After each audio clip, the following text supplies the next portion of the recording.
Matagumpay na naipatupad ng mga operatiba ng Special Operations Team ng PNP Regional Maritime Unit 2 sa pangunguna ni Police Senior Master Sergeant Warlito Cabang at sa ilalim ng pamumuno ni Police Lieutenant Colonel Erwin M. Amelo, Acting Chief ng Regional Maritime Unit 2, kasama ang mga tauhan ng Malig Municipal Police Station at RIU-2 PIT Isabela East, ang isang warrant of arrest laban sa isang wanted person sa Bureau of Corrections, Correctional Institution for Women, Mandaluyong City.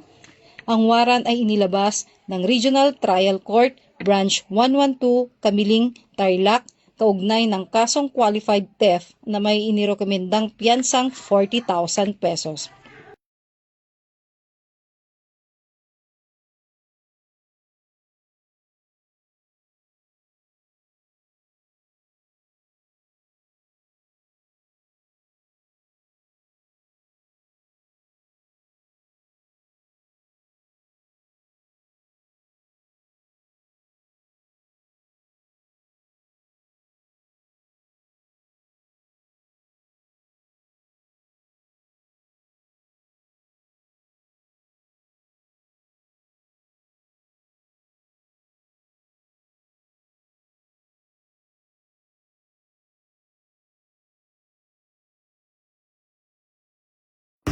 Mula sa Regional Maritime Unit 2, ako po si PNN Correspondent Police Corporal Rachel Ramos, tagapagtaguyod ng Balitang Pulis, Bagong PNP para sa Bagong Pilipinas, serbisyong mabilis, tapat at nararamdaman.